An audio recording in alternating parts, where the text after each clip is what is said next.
Welcome back to the Gallowgateshots YouTube channel. My name is Matthew, and thank you for being here for another episode of Beyond the Lines. It's the show where we get an opposition supporter's view when it comes to previewing Newcastle's next game. And on Saturday at 8 o'clock, it's the Leon Best Bonanza. It's the Steve Harper Classic. It's the Kazenga Luwa Cup Final, ladies and gentlemen, as Newcastle go in search of 3 precious points in a relegation scrap against Brighton. And to help me preview this game, I am joined by a huge Brighton fan. He is a contributor to WeAreBrighton.com. He can be seen at WeAreBrighton on Twitter. It's the beautiful, it's the brilliant Scott, ladies and gentlemen. How are you doing, mate? Wow, what an intro. It's all downhill from here, mate. It's all downhill from here. I've not been called beautiful for some time, so I'm absolutely delighted with that. All my guests are beautiful, man. All my guests are beautiful. Prettier than me, anyway. Everything okay? You well? Yeah, not too bad, thank you. How are you? I'm good, man. Happy St. Patrick's Day to you. I'm drinking Guinness out of, not the way God intended, but yeah, it's all must at these times. Needs must in these times, sir. We'll start off with a very broad question, indeed. What have you made of Brighton's season so far? It's been a funny one, really, because we started reasonably well, but we didn't get the results that we should have done. We then were absolutely god-awful between November, December, the start of January. Then we picked up again, went on a good little run, got ourselves 11 points to clear the relegation zone.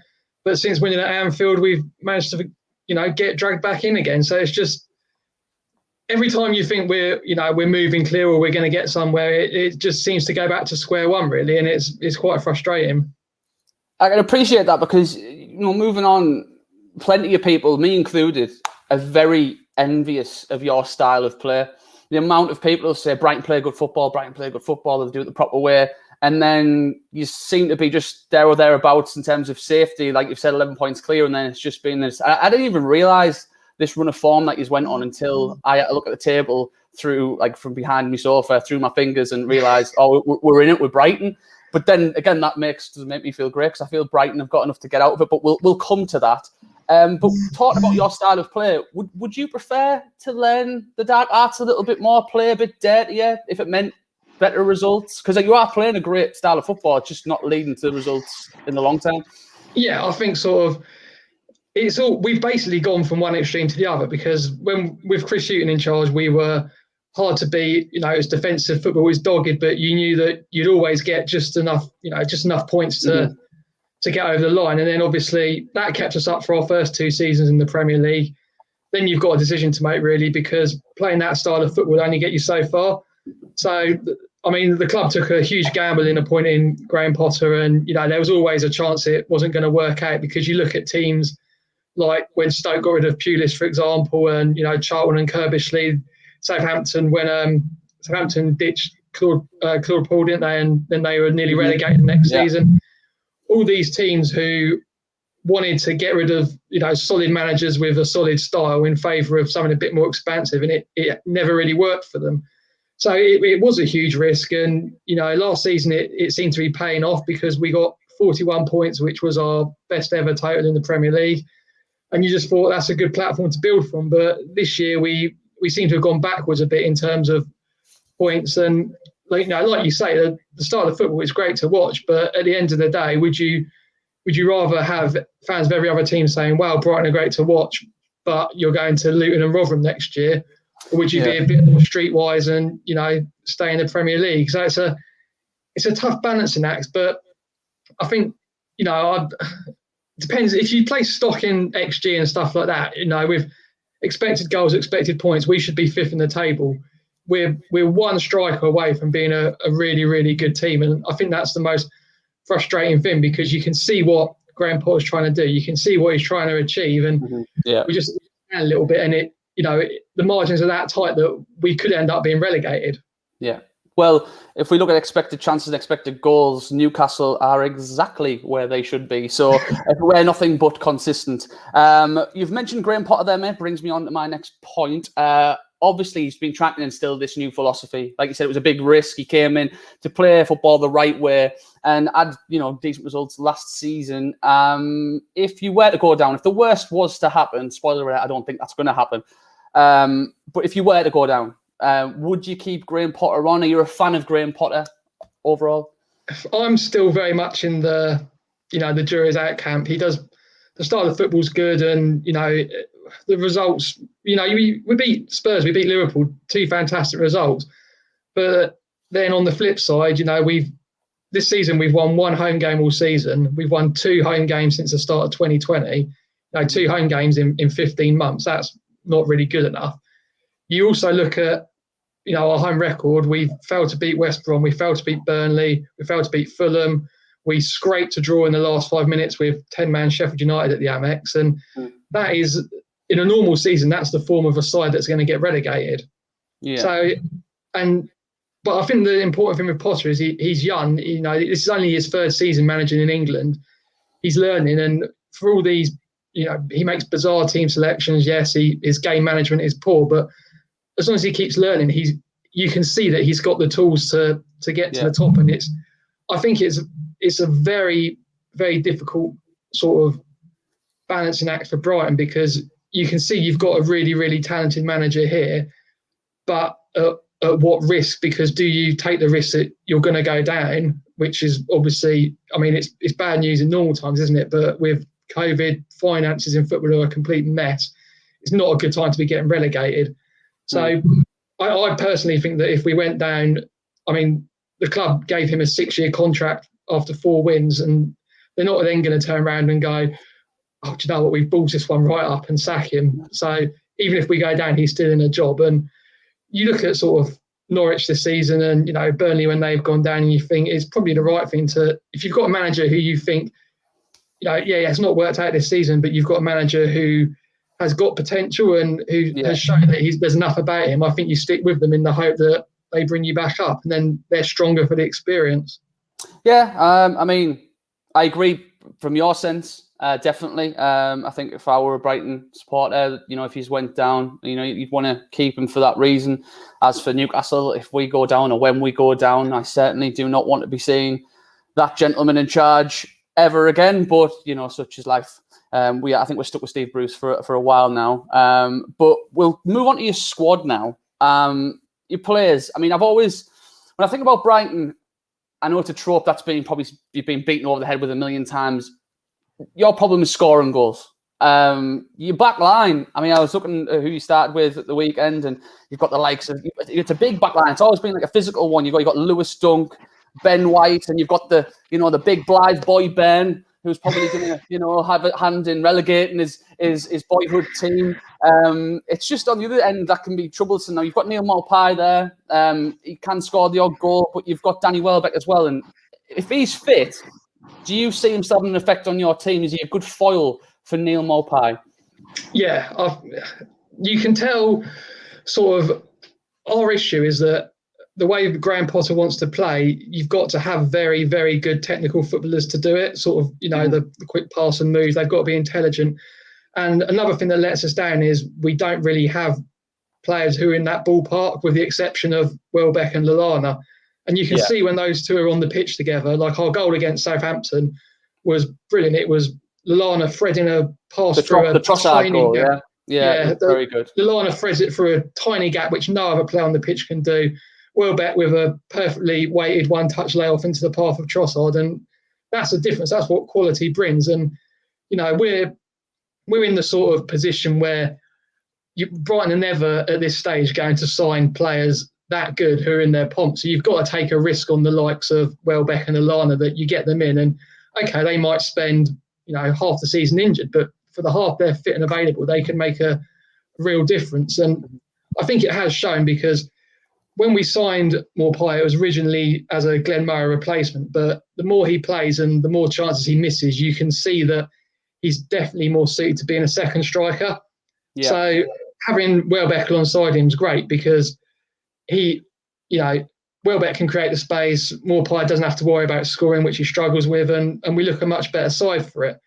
And, going back to what you said about us lacking a striker, that is the one thing that's stopping us being potentially pushing for the top 10. If we sign a clinical, proven Premier League striker, easier said than done, obviously, because everyone wants that. But if we get a player in like that, then the potential is frightening, really. Yeah, and Newcastle supporters will hate me for saying this, but next season there might be a certain Callum Wilson going for cheap. You never know. But the thing is that is the type of player who, Brighton would love to have in their team. Yeah, and I mean, we were linked with Wilson in the summer before you guys came in, but obviously, I mean, we recorded £67 million losses last year. So for us we're already in debt to the tune of £400 million to our chairman. Admittedly, Tony Bloom's a lifelong Brighton fan. He's not calling that in, but you can't then expect him to go and just keep splashing the cash. And exactly, yeah. And it's difficult, isn't it? And I think Potter was under a bit of an illusion. He said in pre-season, we don't need to spend money. I back myself to coach more goals out of our current players, and that hasn't really happened. So you'd think that at some point, if we want to step up to the next level, we're going to have to spend that money. But right now, it just seems, an impossible thing to do. Yeah. Well, before we get to Saturday's game, I always like on these things to ask people about past memories of this fixture, especially where it's being played, the Amex. And before you answer that, mate, I have one other thing to say. So, as a Newcastle supporter, I know what it's like to have, these instilled moments in time, crystallising goals that stay with you forever.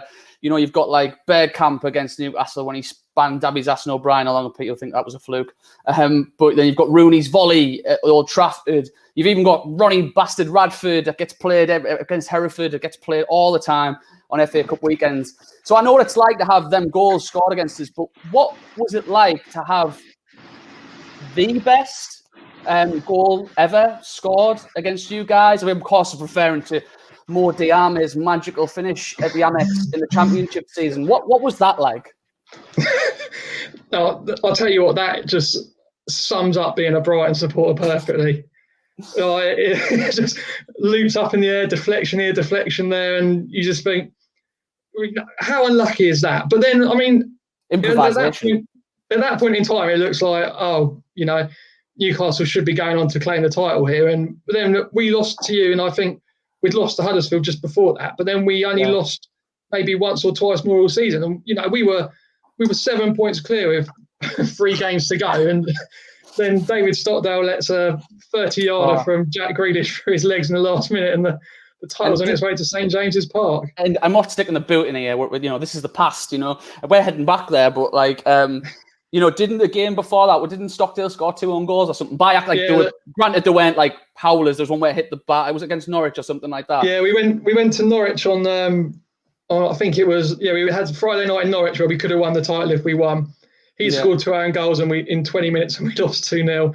And then Bristol, was it? Yeah, we played Bristol City live on TV. So it was a 5:30 kickoff on Sky. So obviously everyone's been out in Brighton from 10 o'clock, drinking, partying, thinking this is the day we win the title. No way we can lose to Bristol City. Lost 2-1. Then we go to Villa and you think that's a difficult game. We're 1-0 up in the 89th minute. Yeah, title's coming here. We're going to see the trophy. And then, bang, Jack Grealish scores from 30 yards through Stockdale's leg, and it's no silverware for Brighton. Well, I would say it was sad, but it was a pretty amazing few days for us. I always remember that Bristol game, actually, because we played Cardiff on the Friday night. And it was sort of this, we'd both been promoted, hadn't we? And we were just sort of waiting for this title chase. And we went to Cardiff and won. And then I remember being in Bristol, staying at a friend's that night, and, just sort of watching the Bristol game in a Bristol bar and winning and me celebrating, and people being like, "Oh, I'm not going to do the accent," but saying like a great result for City. And I was like, couldn't care less, mate. I mean, I was in Cardiff last night. But we digress because, Saturday's coming up. And, like I said, do you have any other memories of that game before we move on? No, it was just sort of one of those nights, really. I think one of the goals came from, it might have been Richie or Shelby, played an absolutely incredible, 60-yard David Beckham-esque raking pass. But I thought personally, Newcastle were the best team in the league that year. And for us, it wasn't so much about winning the title because obviously we haven't played top flight football for 34 years. It was just getting over the line and getting promoted. But then when we were, that was the whole aim of the season, to get promoted. The title would have been a nice bonus. But to then blow it when you're 7 points clear with 3 games to go actually turned out to be quite gutting. But I mean, the short history of that fixture as well, Brighton at the Amex, you've mostly had good times there, to be fair. And I'm thinking of those, those FA Cup wins. I think he's knocked us out the cup twice consecutively. Yeah, it was I think very, very satisfying because that was when we just come into the Championship. So we were, first couple of seasons in the Amex, we were still getting used to it. We were still quite a small club. Mm-hmm. And then obviously Pardew was your manager and he's ex-Palace, so it was very gratifying to get one over on him. Speaking of long contracts, there you go, Alan Pardew. But we'll move on to the game anyway. Steve Bruce doesn't believe in must-win games. It's all about accumulation of points. But for me, and a lot of Newcastle supporters, this is the closest thing to a must-win game that we'll ever have this season. I think if we lose this one, start packing our bags. It's a cup final for me. It's a shame because we're shite in cup finals. But, Brighton have all the momentum. So in a nutshell, mate, are you confident for a result this Saturday? No, not at all. The thing that you have to understand with Brighton is, apart from, I think you are the only team in the bottom six we've beaten this season. Our victories have all come against teams who have been in the top 10 at the time. We beat Southampton, apart from Sunday against Southampton. But where Brighton struggle, and this again goes back to the striker issue, is that they cannot break teams down. So if any team in the bottom the bottom six, bottom half of the table comes and sits in two banks of four in front of us, we've had it. We're a lot better playing against better teams who want to attack us, because then we can hit them on the counter-attack, like with that Southampton goal you saw on Sunday. So in a weird way, I think this is probably one of the hardest games we've got left, purely because we don't deal well in these sorts of situations. We go to United next and then we play Everton at home, and I'd say we've got more of a chance of beating Everton at home than we have Newcastle at home. Yeah. Well, your DMs are open, mate. So when you beat us 3-0, I will be sending you some abuse. Before we wrap it up, mate, could I get a prediction off you? Yeah, I think it's going to be a cagey 1-1, which I guess isn't much use to either of us in the long term. Never mind. I mean, I wouldn't be surprised. Yeah, we take the lead, we come back, or vice versa. Either way, Steve Bruce will see the positives in a dog shit performance, probably. But that is the way things are at the moment, mate. I won't even bother with my prediction. I don't know. I'll probably say 1-0 you guys, but I'm a massive pessimist. Like you say, a point doesn't do anyone the world of good. But I just feel that with I know you've got a tough run in your last two games, aren't great, but I just, from the outside looking in, you've got a lot more about you. I think it's going to take a lot for Newcastle to stay up this season, especially with Fulham playing the way they are. But we're going over well-trodden territory here, because it's just been my opinion and everyone else's opinion as a Newcastle supporter for the last few months. But Scott, it's been an absolute pleasure talking to you, mate. Thank you so much for coming on. You too. If you want to follow Scott at WeAreBrighton on Twitter. Guys, thank you very much for watching. There's some big news coming in the Gallowgateshots YouTube channel. Please keep your eyes peeled on Twitter. But in the meantime, make sure you like the video. Please share the video. And of course, if you haven't already, please subscribe to the Gallowgateshots YouTube channel.